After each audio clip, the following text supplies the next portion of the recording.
is an example of a regulated system. Manifold regulator reduces the pressure to 50 or 75 pounds in a line that goes to a station outlets in the shop. So you're not running a full pressure of 2,000 psi amongst the manifold pipes. The workstation is also equipped with acetylene and oxygen regulator for further pressure control.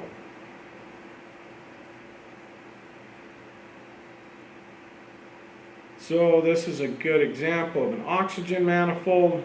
Okay, notice your relief valve is set at 150 pounds. Got a check valve, high pressure valve here. Everything is high pressure valve because you're at 2,500 pounds psi. Okay, so it steps it down through the regulator, coming off of the tank, goes into the manifold system. Now, one thing you have to be careful about is usually only open 1 or 2 of these at a time. You don't want all 6 of them to open at once. Usually keep 1 or 2 open at a time. 1 preferably if there's only 1 or 2 people in the shop, but you know, if you have quite a few people in your shop, you may have to open 2 at a time. Okay, then it goes through your regulator, usually a 2-stage. It'll knock it down from 2,200 to 75 to 100 pounds psi, and then it sends it through the line, and then again on the inside you'll have another regulator that will drop it down to 15, 20, 30, whatever you need as far as cubic feet or psi. Okay?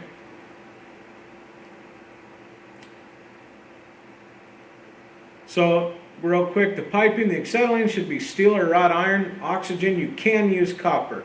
However, copper can be very expensive. Okay.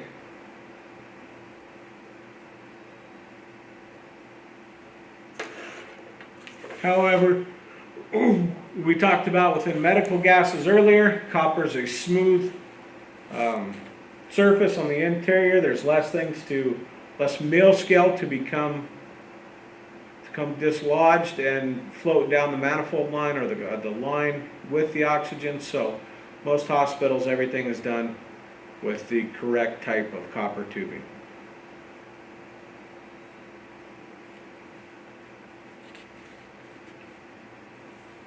Here's an acetylene system manifold. Okay, this is a very large flash arrestor. They make them a lot smaller than that nowadays.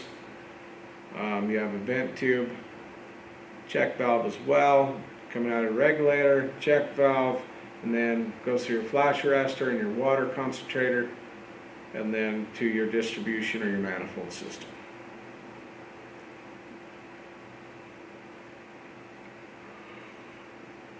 There are acetylene generators, 2 general types: a calcium carbide dropped into water, or water allowed to drip on carbide.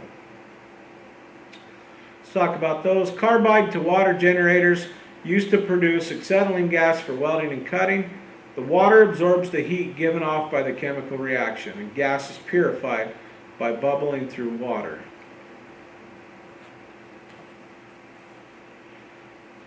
You want to read more upon that, it's on page 152 under acetylene generators. We are going to get moving on.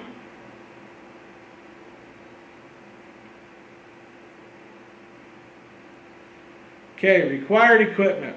We're on page 154 now underneath welding equipment. You have to have an oxygen regulator, acetylene regulator, hoses, couplings, single purpose torch. Well, it can be a single purpose cutting torch or a welding torch combination.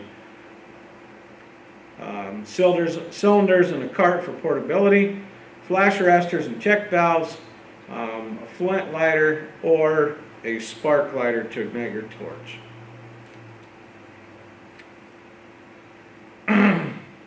Installed in the oxyacetylene welding system to prevent backflow of oxygen into fuel gas supplies, a passage of flashback into fuel gas supply systems, and excessive back pressure of oxygen into fuel gas supply systems. Okay, one place that I've seen this a lot is when people are using a rosebud. Okay, for a long period of time they're using a giant rosebud to put out a tremendous amount of heat something up. Usually what they're doing is they'll end up, I've seen them completely melt the head of the rosebud off, And you can tell because the back of their torch is starting to become so hot that it's hard for them to hold on to. In that case, shut everything down, walk away from it, let it be. You should not be running your rosebud that long of a period of time to where you're melting the brazed welds, which melt at a lot lower temperature, off the end of your torch. Okay?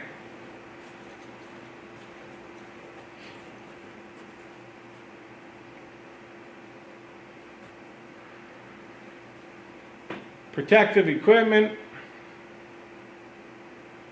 Read through this.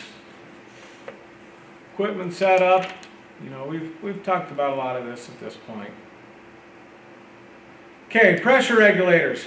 Reduce high pressure cylinder, high cylinder pressure to relatively low pressure of 0 to 45 psi used for welding.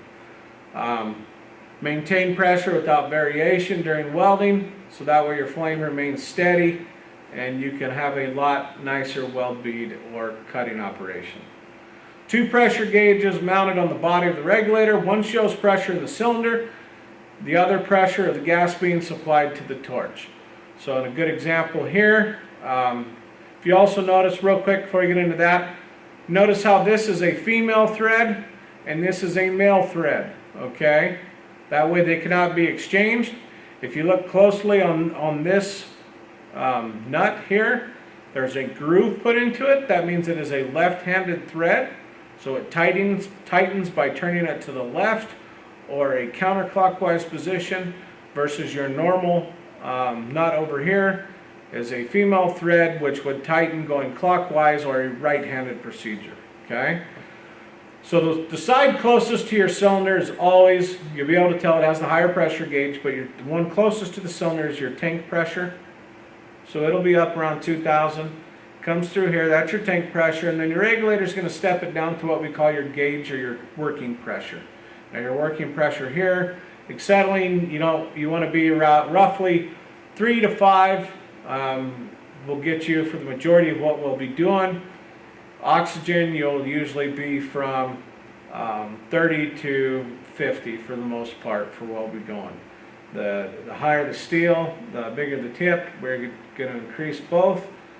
Remember, our acetylene cannot exceed 15 psi. It becomes very unstable. Okay? Here's a breakdown.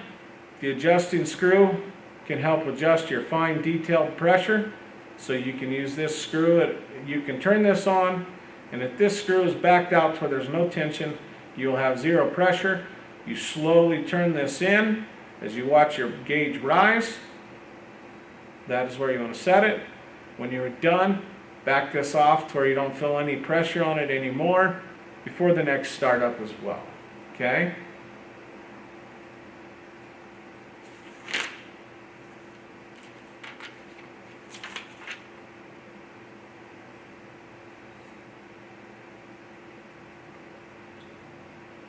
So the regulator construction, there's a flexible diaphragm inside. So as you can tell, you don't want to be pounding on it or beating on it with a hammer, okay?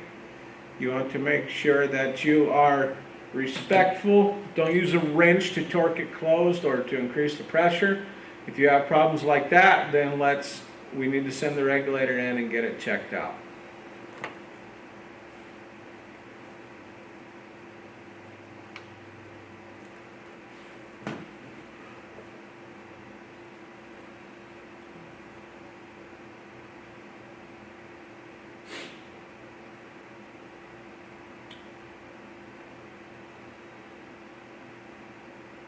You can feel free to read through these and familiarize yourself with the single stage, regulator, so forth. Alright, let's talk about welding torches. Welding torch is the apparatus for the mixing oxygen, acetylene, and proportions to carry on the welding operation. So you have 2 inlet gas connections, oxygen and acetylene, or whichever fuel gas you're using, whether it's oxygen and MAP or acetylene or propane, whatever. All your fuel gases will be a left-hand thread. You should not be able to get them confused. Most torches are specified oxygen on one side and then fuel on the other. So Acetylene is a fuel gas. It doesn't say acetylene. It'll probably more than likely just say fuel. Okay.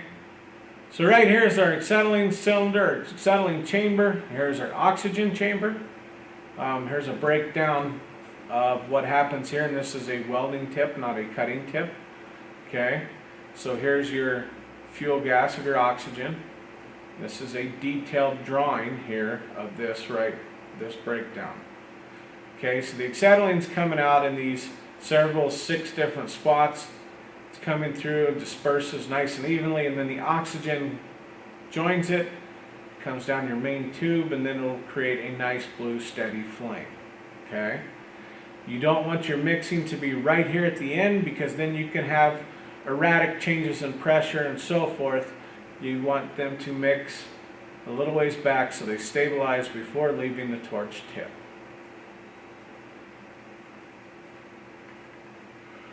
There's 2 types of oxy welding torches. There's the injector, which is the acetylene is carried through the torch and tip at low pressure. The higher oxygen pressure passing through the small orifice. Mixing head and injector are integral part of the tip. Then there's the equal, which are balanced pressure. Both gases delivered at equal pressures. Mixing head separates the replaceable unit in the body of the torch.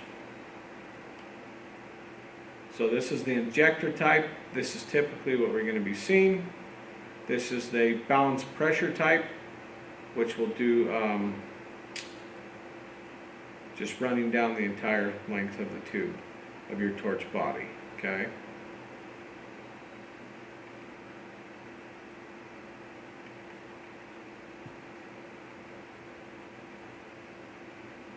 Don't have to concern yourself with exactly which type we're using. The main thing is that you understand they don't mix until they're going through. You want to keep them separate. Just kind of a general overview of everything. Okay, so the top here, this is a welding torch. Now you can take this welding tip off, and you can screw this cutting attachment onto a equal balance type system here.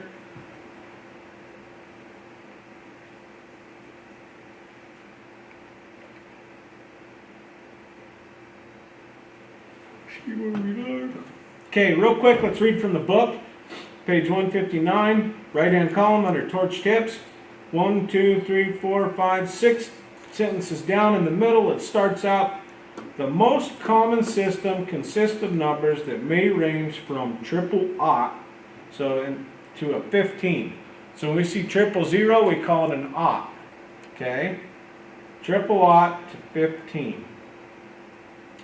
In this system, the larger the number, the larger the hole in the tip, greater the volume of heat that's provided. So 000 is the smallest, basically designed to cut 1/8" roughly thick material.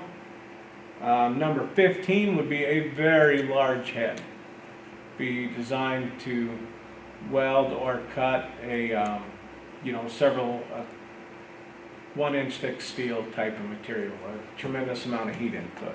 You will hardly ever go above a 2 or a 3 in the welding operation, and mostly for the cutting operation as well. If we look on page 160, shows a breakdown of the welding torch and the cutting attachment here. Okay, it gives you a much closer, to where you can get in closer and look at it. If you notice, the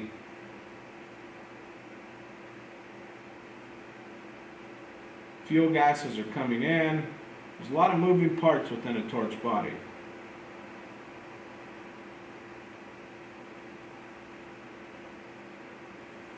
Okay. Table 5.2 on page 161 shows gas pressures for different sized welding tips.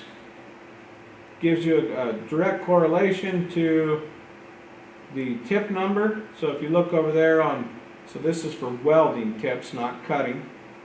Tip number 1, thickness of metal 1/32. You can get even smaller on an aught, or even down to a 000 if you're brazing as well. Okay. The smaller the number, the less heat, or the higher the number, the more amount of heat input you're putting in as well.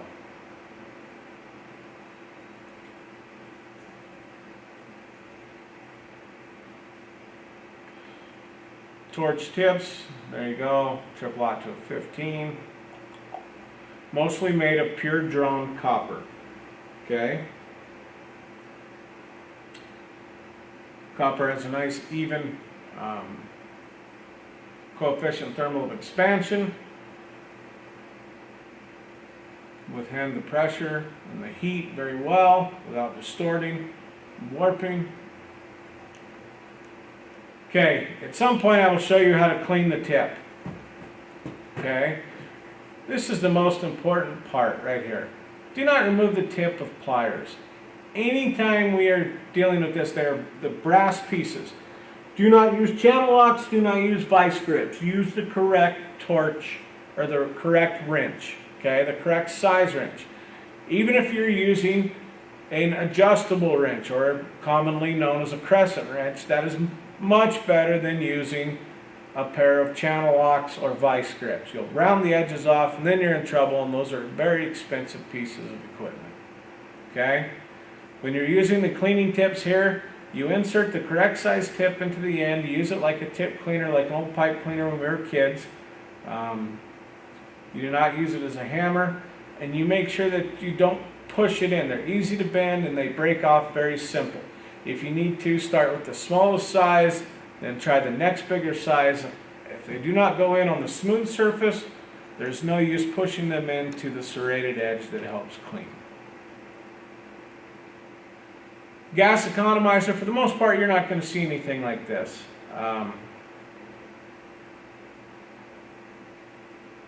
I bet these are pretty close to banned anywhere in the country anymore, so I'm not even going to discuss them.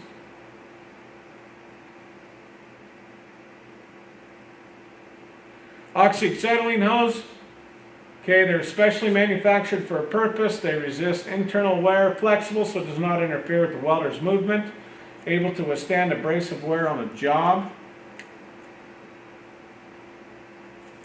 There's 3 layers of construction. The inner lining of high-grade gum rubber, middle layer of rubber impregnated fabric, the outside layer is made of a colorized vulcanized rubber, plain or red. Now you can get outside cracks within your outside hose, okay, this outside surface, so the red or the green portion might be cracked a little bit. The important thing is that the liner and the middle piece are in good shape, okay? Quite often for a hose set that's been sitting out in the sun, sitting for a while, it's going to crack. It doesn't mean you got to throw them away. Pressure test them, put the tip on it or a valve, open it up, let it sit. If it doesn't leak off overnight, usually you're in good shape, okay? You want to make sure that your company may have a different procedure in how they want you to proceed with that as well. Okay? Color uses, plain and simple. Green is for oxygen, red is for acetylene, black is for inert gas and air. Okay? So any fuel line that we're using is going to be red. Green is for oxygen.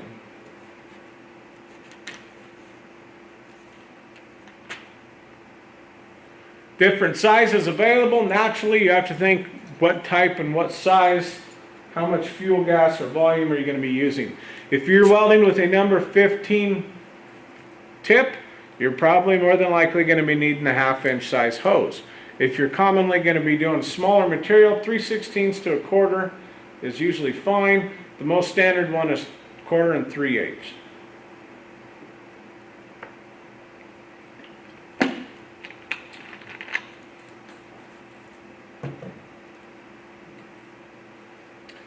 Standard hose connections, notice the difference as well. This one has a groove in the center. It's a left-handed thread. It's for acetylene only. This is very important. If you replace the connections, that you make sure you use the left-handed versus right-handed and the correct connections, okay?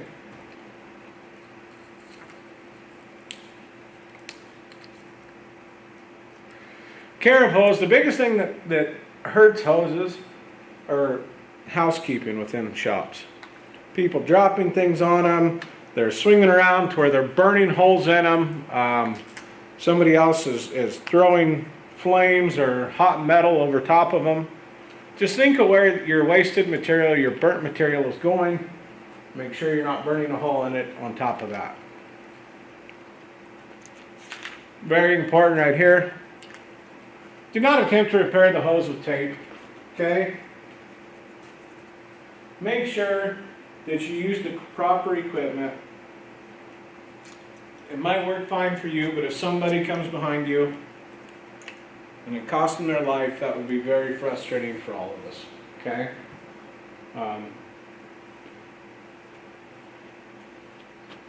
Avoid dragging on the floors, contact with flame, right here, for falling articles or being stepped on, should not be kinked.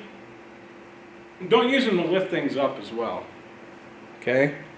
I've seen a lot of welders be up there cutting something and forget something. They bring their hose down there and they try to hook it on the lever and then pull up their bucket. Don't do that. You know, those torches cost roughly about $300 to replace. And if you have to replace them on your own, it's a pretty spendy piece of equipment, okay? Main thing, good housekeeping here. Roll up your hose, hang it out of the way at the end of the day or at the job. Lighters, use the friction spark lighter or an approved torch lighter.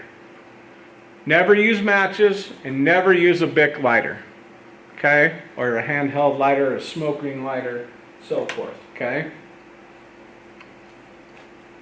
It does not take long at all when you're shooting a tremendous flame out. If you light it with a Bic lighter and it's a plastic coating, anyway, even if it's a Zippo, it doesn't matter.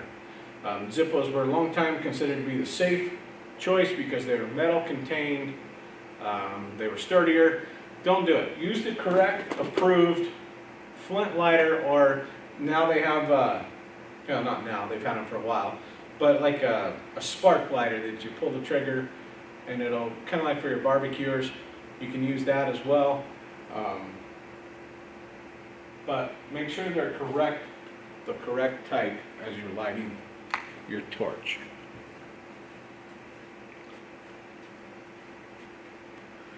Most gas welding is done with the filler rod.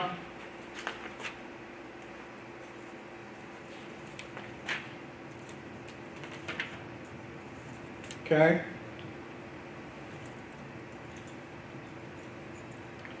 Let's go back real quick. Most people call this a striker. You might see on the test that this is a friction lighter. Okay, so it is a, it's got a flint, and by the use of friction it creates a spark, but its technical term and technical name is a friction lighter. Okay, the slang terminology we use is a striker. Okay.